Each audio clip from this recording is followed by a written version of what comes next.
ya jauhilah daripada mempelajarinya, jauhilah daripada bergaul dengan orang-orang yang ahli di bidang itu, karena dari pergaulan segalanya bisa menular.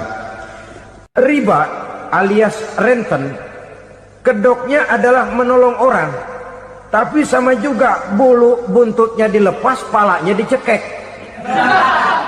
Menolong orang pada akhirnya menjadi beban bagi seseorang, dan memang mencari orang-orang yang berada dalam posisi kesulitan. Biasanya di daerah-daerah di mana musim paceklik jadi lapangan kerja sulit, sedangkan urusan perut tidak bisa ditunda, akhirnya orang terjebak ke dalam rentenir, ke dalam riba, ke dalam renten. Bunga berbunga, sehingga satu saat jumlah bunganya bisa lebih besar dari jumlah pinjaman pokoknya. Kemudian kalau juga ternyata tidak bisa dibayar, rumah jadi taruhan. Memang rumah satu-satunya, begitu rumah ditarik mulain camping. Bukankah pada akhirnya akan mewariskan kesengsaraan? Oleh karena itu, kepada kita berusahalah jangan berhubungan dengan rentenir, jangan makan renten dan riba. Kepada mereka yang melaksanakan riba, walaupun mendatangkan keuntungan materi, tapi percayalah harta yang didapat dengan jalan riba tidak akan membawa keberkahan. Manakala tidak membawa keberkahan, dia tidak akan mendatangkan ketenangan di dalam kehidupan kita. Oleh karenanya, memakan harta riba termasuk perbuatan yang merusak sendi-sendi kehidupan sosial, merusak kehidupan orang lain, merusak kehidupan masyarakat, tetangga, pergaulan, dan sebagainya. Memakan harta anak yatim dengan cara yang zolim.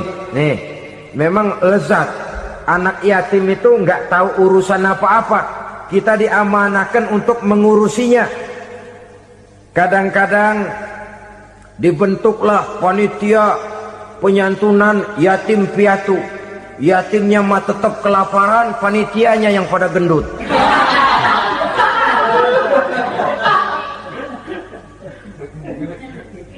Padahal memakan harta anak yatim termasuk perbuatan dosa besar, dan menjantuni yatim merupakan perbuatan mulia. Nabi mengatakan, ana wa kafilul yatim kahataini yaumal qiyamah. Aku dan orang-orang yang menyantuni anak yatim seperti dua jari ini pada hari kiamat nanti. Dekat sekali.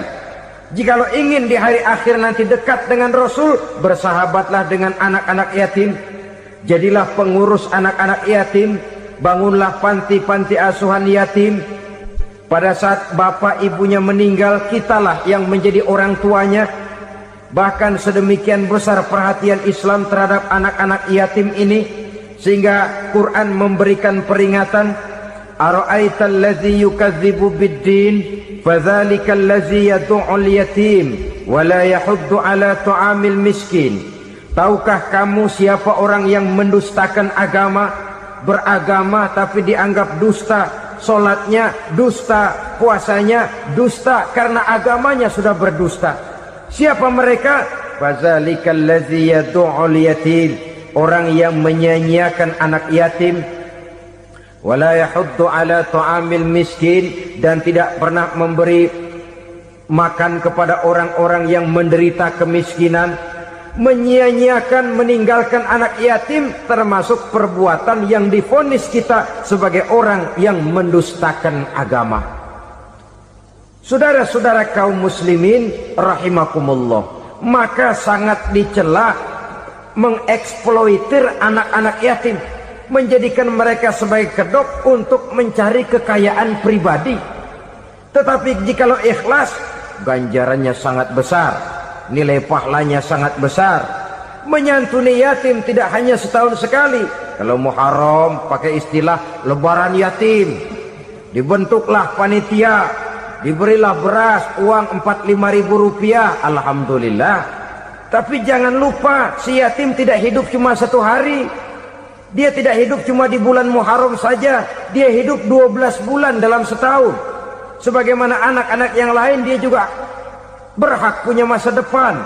Dia juga berhak menikmati bangku sekolah. Dia berhak mengenyam arti dan makna pendidikan. Dia berhak membekali diri dengan ilmu dan pengetahuan seperti halnya anak-anak yang lain. Maka kita yang diberikan keluasan oleh Allah, ingatlah itu, bersahabatlah dengan anak-anak yatim, santuni mereka. Perkara setahun sekali di bulan Muharram, alhamdulillah, itu bagus, bin Thayyib alias baik. Tapi tentu dan tentu sekali lagi, si yatim tidak hanya hidup di bulan Muharram. Dia hidup 12 bulan dalam setahun, 24 jam di dalam sehari. Oleh karenanya, menyia-nyiakan mereka pada saat posisi kita memang mampu akan memojokkan kita dalam satu posisi di mana kita dianggap sebagai orang yang mendustakan agama. Memakan harta anak yatim dengan cara yang zolim. Bapaknya udah meninggal, kebunnya lebar, anaknya dikelecehin. Nah, dah kamu gak usah pusing, nanti saya yang ngurus. Akhirnya bukan ngurus, nguras. Si yatim mungkin tidak tahu bahwa dia disia-siakan, haknya diambil, miliknya dizolimi. Tapi Allah yang akan membalasnya dengan seadil-adilnya. Maka makan harta anak yatim biasanya balasannya tokcer bin paten. Nggak banyak selang tempo itu, nggak percaya cobain dah. Nyobain aja kan nggak bayar, umpama.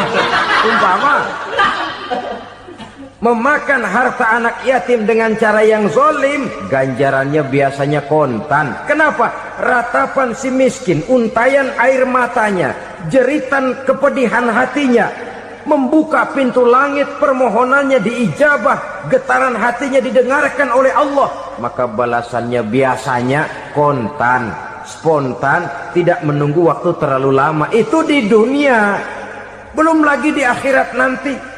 Bukankah dalam riwayat Mi'raj diceritakan Nabi melihat di neraka itu orang perutnya sebesar rumah? La haula wala quwata. Itu perut kayak rumah, bagaimana jalannya tuh orang? Dan memang gak jalan, diseret-seret oleh malaikat di neraka itu. Hancur perutnya, amburadul itu perut. Berantakan isinya, dibulatkan lagi, diseret lagi, hancur lagi, dibulatkan lagi. Sampai Nabi tanya, orang itu begitu berat siksanya kenapa ya Jibril? Itu Muhammad, waktu di dunia dulu rakus banget makan harta anak yatim. Begitu vonisnya, begitu menyedihkan nasibnya di akhirat. Tapi di dunia pun ketidakberkahan itu sudah membayangi kehidupannya. Oleh karena itu, kepada saudara-saudara yang mendapat titipan anak yatim, berbahagialah, karena semulia-mulia rumah adalah rumah yang di dalamnya ada anak yatim yang disantuni. Sehina-hina rumah adalah rumah di mana di dalamnya ada anak yatim yang disia-siakan. Begitu kata Nabi kita. Rumah yang paling mulia dalam pandangan Allah, rumah yang di dalamnya ada anak yatim yang disantuni. Rumah yang paling hina dalam pandangan Allah, rumah yang di dalamnya ada anak yatim yang nasibnya disia-siakan. Berbahagialah saudara apabila menjadi penyantun anak-anak yatim, pelindung mereka, sehingga mereka mempunyai masa depan sebagaimana anak-anak lainnya. Rasulullah sendiri sedemikian peka terhadap keadaan anak-anak yatim karena beliau sendiri memang mengalami. Umur 6 bulan dalam kandungan ibu, beliau sudah ditinggalkan oleh ayahnya. Pada saat berusia 6 tahun, ibu sudah meninggal. Yatim piatu dalam usia di mana beliau sedang perlu belas kasih seorang ibu dan pengertian seorang bapa. Kepekaan itu lalu timbul, bahkan kemudian sampai kepada beliau berkata, aku dan orang yang menyantuni anak yatim seperti jari tengah dan jari telunjuk di hari akhirat nanti. Sedemikian dekatnya.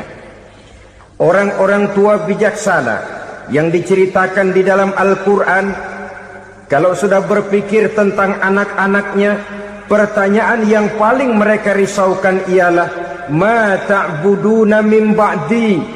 Anakku, kalau pada satu saat aku, ayahmu sudah tidak ada lagi di dunia ini, meninggalkan kamu semua, ma ta'buduna min ba'di, apa yang akan kamu sembah nak?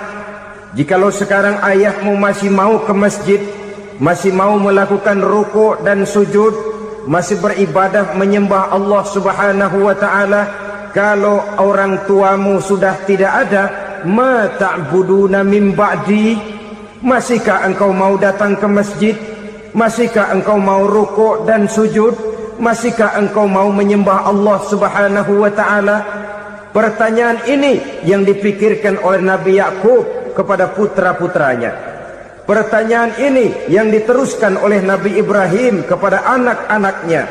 Pertanyaan ini yang diwariskan oleh generasi ulama salafus saleh kepada para generasi berikutnya. Bagaimana kita generasi sekarang? Kita orang-orang tua sekarang bukan berfikir ma ta'buduna min ba'di, malah yang kita fikirkan ma ta'kuluna min ba'di. Kalau bapak tidak ada nanti kamu makan apa nak? Perkara kamu nyembah apa? Urusan nomor 18.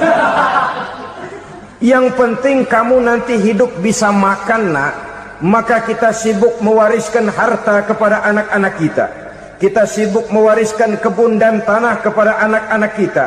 Kita sibuk mewariskan pabrik kepada anak-anak kita. Sementara kita lupa mewariskan intan yang paling mahal, mewariskan mutiara yang paling berharga, yaitu nilai iman kepada Allah Subhanahu wa ta'ala. Alangkah baiknya apabila warisan harta, warisan tanah dan kebun, warisan rumah dan pabrik didasari lebih dahulu dengan mewariskan nilai iman kepada Allah Subhanahu wa ta'ala. Sebagai orang-orang tua, kita boleh bersedih kalau anak kita tidak mengerti komputer. Kita boleh bersedih kalau anak kita tidak mengerti matematika. Kita boleh bersedih kalau anak kita tidak mengerti bahasa Inggris.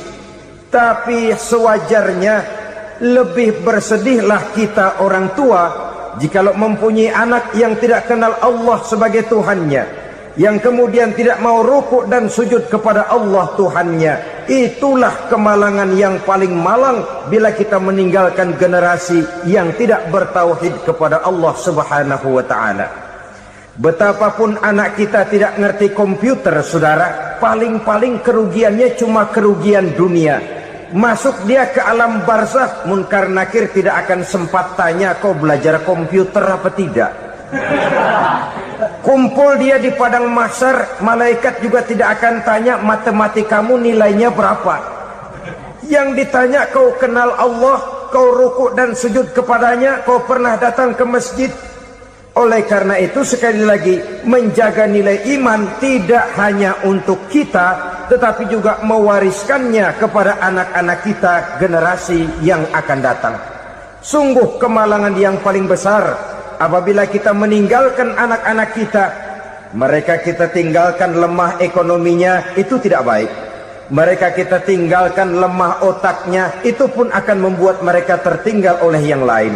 Tapi yang paling celaka, jikalau kita tinggalkan mereka dalam kondisi lemah imannya, rapuh akidahnya, tidak baik dan tidak betul keyakinan hidupnya. Oleh karena itu Nabi berpesan, jauhilah 7 perkara yang merusak. Yang pertama, syirik kepada Allah Subhanahu wa ta'ala. Menyekutukan Allah baik dalam ucapan, dalam keyakinan, ataupun dalam perbuatan. Ini perkara pertama yang termasuk 7 perusak besar di dalam kehidupan. Kalau sudah jatuh kita ke lembah syirik, bagaimanapun banyak kebaikan yang kita kerjakan, berjiwa sosial, bertangan pemurah, gemar menolong orang lain, kalau memang dasarnya syirik, maka seluruh kebaikan kita akan hancur, tidak akan ada nilainya dalam pandangan Allah Subhanahu wa ta'ala. Dalam pandangan manusia, mungkin kita dicatat sebagai orang sosial, gemar menolong orang lain, tidak berpangku tangan melihat orang yang mendapat kesulitan, tapi oleh karena dasarnya syirik, dasarnya tidak mentauhidkan Allah, maka seluruh nilai kebaikan yang kita kerjakan tidak akan ada nilainya dalam pandangan Allah Subhanahu wa ta'ala.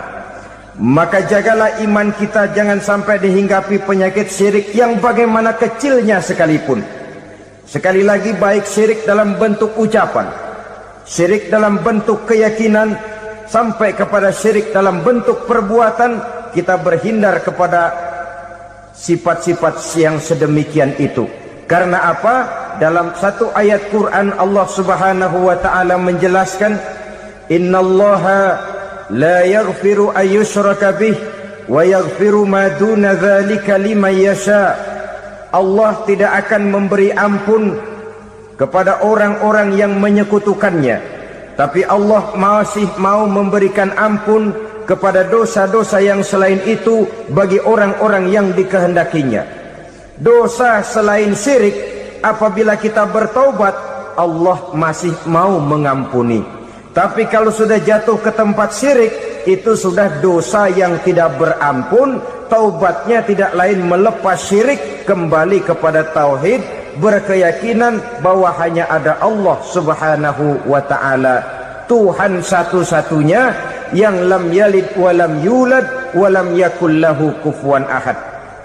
Tidak beranak, tidak pula diperanakkan, dan tidak satupun yang dapat menyerupai Tuhan Allah Subhanahu wa ta'ala. Saudara-saudara kaum muslimin rahimakumullah, bahwa kita di zaman sekarang memang tidak menyembah berhala, ya. Bahwa kita tidak berterang-terangan mengatakan Tuhan lebih dari satu, memang. Bahwa kita tidak berkeyakinan Tuhan itu punya anak atau diperanakkan, tentu. Tapi dalam perbuatan dan i'tiqad, kita kadang-kadang jatuh tanpa kita sadari ke tempat yang bernama syirik ini. Oleh karenanya, di zaman di mana teknologi makin canggih, di mana kemajuan pembangunan makin menjangkau berbagai aspek kehidupan, diperlukan keseimbangan antara kemajuan fisik material dengan kemajuan mental spiritual. Apabila tidak ada keseimbangan, yang terwujud tentulah kepincangan, yang diawali dengan pincangnya cara kita berpikir, sehingga pada akhirnya akan mengarah kepada pincangnya cara kita berbuat dan bertindak di dalam kehidupan kita. Oleh karena itu, Nabi berpesan, jauhilah sifat syirik, karena syirik merupakan dosa yang teramat besar. Ini sifat merusak yang pertama. Yang kedua, kata Nabi, wasihra, jauhilah sihir. Sihir ini juga termasuk perkara yang merusak kehidupan. Kita semua sama-sama maklum bahwa sihir sebenarnya bukan persoalan baru. Sejak sebelum datang Islam, sihir itu sudah ada. Di zaman Yunani kuno, sihir ada. Di zaman Mesir kuno, di zaman Cina kuno, dan yang lain-lain yang serba kuno, sihir itu sudah ada. Bahkan para nabi pun, para rasul yang diutus oleh Allah Subhanahu wa ta'ala, senantiasa berhadapan dengan ahli-ahli sihir untuk menguji kebenaran dari misi yang mereka bawa. Sihir adalah perbuatan di luar kebiasaan yang bisa dikerjakan oleh ahlinya dengan bantuan jin atau setan. Hukum mempelajari sihir adalah haram, mengamalkannya lebih haram lagi. Sebab itu saudara-saudara, sihir merupakan perbuatan merusak yang harus kita jauhi. Ciri-ciri daripada perbuatan sihir, pertama, ia mengandung tipuan, bayangan khayal. Di zaman Nabi Musa misalnya, orang melihat tambang-tambang itu seperti ular. Nabi Musa melayangkan tongkatnya menjadi ular-ular besar yang memakan ular-ular kecil ciptaan tukang-tukang sihir Fir'aun tadi. Lalu sihir bisa terjadi dengan bantuan jin kafir atau setan. Kemudian ciri yang ketiga, sifatnya halus dan tersembunyi. Taruh kata ada seorang ahli sihir yang mempergunakan ayat-ayat Quran sebagai jompa-jampe, sebagai baca-bacaan, itu cuma sekedar kedok. Tujuannya tidak lain menjadikan agama sebagai ketok untuk membenarkan cara yang dimurkai oleh Allah Subhanahu wa ta'ala. Satu hadis yang diriwayatkan oleh Imam Bazar dan Tabrani, Nabi berpesan, "Laisa minna man tatayyara lahu au takahhana au tukuhhina lahu au sahira lahu." Tidak termasuk ke dalam golonganku, kata Nabi. Tidak termasuk umatku. Siapa mereka? Man tatayyara lahu, orang yang bertatoyur. Apa tatoyur itu? Dari kalimat toyaro, artinya terbang. Toir biasa diartikan dengan burung. Tatoyaro percaya kepada suara-suara burung. Man tatayyara lahu, mempercayai, meyakini dengan benar-benar kepada suara beburungan. Kan suka ada itu, nah bunyi burung tuh, maling liwat. Maling liwat. Burung bunyi, maling liwat. Itu termasuk tatayyara lahu, percaya kepada suara burung. Kan aneh kalau suara orang nggak dipercaya, suara burung malah dipercaya. Ada ustadz ceramah, kiai ngaji, nggak mau didengerin, burung dengerin bener. Nah, suaranya dari sebelah mana? Belah kulon. Nah, itu tandanya anu. Habis dihitung-hitung. Itu termasuk tatayyara lahu. Au takahana, atau bertenung, au tukuhina, atau minta ditenungkan, au sahirolahu, atau melakukan perbuatan sihir, atau minta disihirkan. Laisa minna, tidak termasuk ke dalam golonganku, kata Nabi. Sehingga dengan demikian, saudara-saudara, menghadapi sihir dengan sihir sekalipun termasuk perbuatan yang tidak diajarkan oleh agama. Kita kan mempelajari sihir untuk jaga diri. Tidak apa-apa. Yang dilarang mengamalkannya, dilarang juga mempelajarinya. Sebab orang kalau sudah mengetahui, biasanya lalu terangsang untuk mencoba. Kalau percobaannya berhasil, biasanya terangsang untuk coba lagi dan coba lagi. Pada akhirnya ketagihan, lalu beralih menjadi profesi, apalagi itu nanti bisa mendatangkan hasil uang. Saudara-saudara kaum muslimin rahimakumullah, kita manusia makhluk nyata. Kita hidup di alam nyata, terikat oleh sunnatullah, causality. Oleh karenanya, bagi kita keyakinan yang penuh, keikhlasan di dalam bertuhankan Allah, penyerahan diri sepenuhnya hanya kepadanya, itu sudah merupakan obat penangkal yang sangat ampuh agar kita tidak terkena penyakit-penyakit yang dibuat oleh setan dan para pembantunya. Sehingga beberapa ayat Quran mengajarkan, misalnya a'udzu bikalimatillahi tammati min syarri ma khalaq, atau bismillazi la yadurru ma'asmihi syai'un fil ardi wala fis sama, dengan menyebut nama Allah yang tidak bisa mendatangkan bahaya sedikit pun, dari baik yang datang dari langit maupun yang datang dari bumi. Jiwa yang kosong dari keyakinan yang penuh kepada Allah, jiwa yang penuh was-was dan ragu-ragu, itu yang mudah terserang oleh penyakit-penyakit yang dikerjakan oleh para tukang-tukang sihir, yaitu oleh setan dan seluruh para pembantunya. Kemudian hadis kedua yang diriwayatkan oleh Imam Ibnu Hibban, Nabi bersabda, la yadkhulul jannata mudminu khamrin wala mu'minu bisihrin wala qati'ur rahmin. Tidak masuk surga. Ini Nabi yang bilang, tidak masuk surga Siapa itu? Pertama, mudminu khamrin, orang yang berkekalan dalam mabuk. Selalu mudminun itu sudah menjadi perbuatan rutinnya, tidak kapok-kapoknya, teler seumur hidup. Mudminu khamrin, tidak masuk surga orang yang selalu bermabuk-mabukan.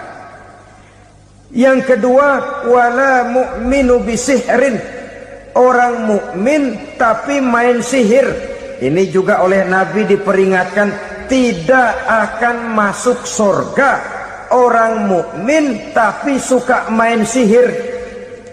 Wala qati'u rahmin, dan tidak juga orang yang memutuskan silaturahmi.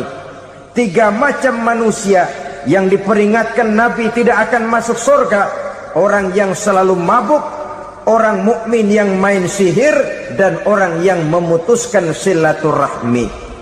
Saudara-saudara kaum muslimin rahimakumullah. Lalu orang berkata, kenapa dilarang kita bersihir? Padahal Rasul sendiri kan punya mukjizat. Nah, kita memang harus membedakan antara mukjizat dengan sihir. Dalam kehidupan agama kita kenal ada yang namanya mukjizat, ada yang namanya karomah atau keramat biasa diucapkan, ada yang namanya maunah, ada yang namanya irhas, ada juga yang namanya sihir. Kesemuanya ini berbeda, saudara-saudara. Yang dinamakan mukjizat itu khusus untuk para rasul saja. Satu kejadian luar biasa yang terjadi dilakukan oleh rasul atas izin dari Allah Subhanahu wa taala. Perbedaannya dengan sihir jelas. Sihir dari setan, mukjizat dari Allah. Sihir bisa dipelajari, mukjizat tidak. Sihir umumnya untuk maksud-maksud yang tidak baik, sedangkan mukjizat untuk memperkuat kebenaran yang disampaikan oleh para rasul dan ditentang oleh umatnya. Bahkan kafir Quraisy dahulu menganggap orang-orang ahli sihir itu berada dalam satu posisi yang hina, sehingga mereka mengatakan Nabi Muhammad dan menuduh Nabi Muhammad sebagai tukang sihir. Tuduhan sebagai tukang sihir adalah tuduhan yang sangat aib dan hina. Di tengah masyarakat kufar jahiliyah, kedudukan tukang sihir dipandang sebagai kedudukan yang hina, sehingga mereka mengejek Nabi dengan sebutan tukang sihir. Jadi mukjizat hanya untuk Rasul saja. Kemudian karomah. Karomah ini asal kata dari karomah, kehormatan, kemuliaan yang diberikan Allah kepada hamba-hambanya yang rajin mendekatkan diri kepadanya. Oleh karena ketekunannya melaksanakan ibadah, Allah memberikan keistimewaan kepada orang itu, yang dengan keistimewaannya dia bisa mengerjakan yang tidak bisa dikerjakan oleh orang lain. Karomah hanya bisa dicapai dengan prestasi ibadah. Kalau sihir, mau ibadah apa enggak, asal dia belajar, bersatu dan berteman dengan setan, memenuhi persyaratan-persyaratan setan, biasanya lalu bisa.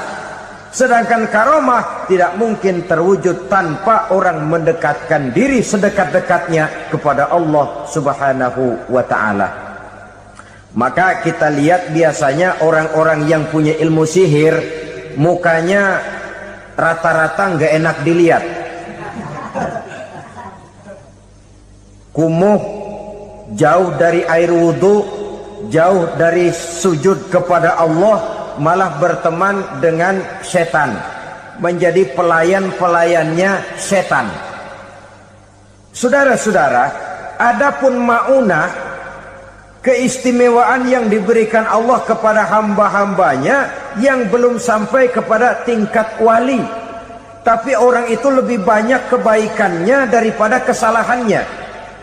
Umpamanya, saudara jalan bertiga di pinggir jalan, Saudara ada pada posisi di tengah, lalu bertiga ini ketabrak mobil. Menurut perhitungan saudara mati lebih dahulu. Tapi terjadi hal yang aneh, dua teman saudara mati, saudara malah cuma luka dan lecet sedikit saja. Apa itu? Kalau kita lebih banyak kebaikannya daripada kesalahannya, itu yang dinamakan ma'unah, pertolongan yang diberikan Allah kepada hamba-hambanya yang lebih banyak kebaikannya daripada kesalahannya. Sedangkan yang dinamakan irhas, kejadian luar biasa pada diri seseorang pada waktu dia masih kecil, yang menunjukkan tanda-tanda keistimewaannya. Itu umumnya pada para nabi pada usia kecilnya sudah ada irhas, tanda-tanda istimewa. Jelas baik mukjizat, karomah, maunah maupun irhas berbeda dengan sihir. Sihir ini jelas saja merupakan bantuan dan persekutuan antara manusia dengan setan. Padahal setan, kata Allah dalam Al-Quran, innahu lakum aduwwum mubin, sesungguhnya setan bagi kamu adalah musuh yang sangat jelas.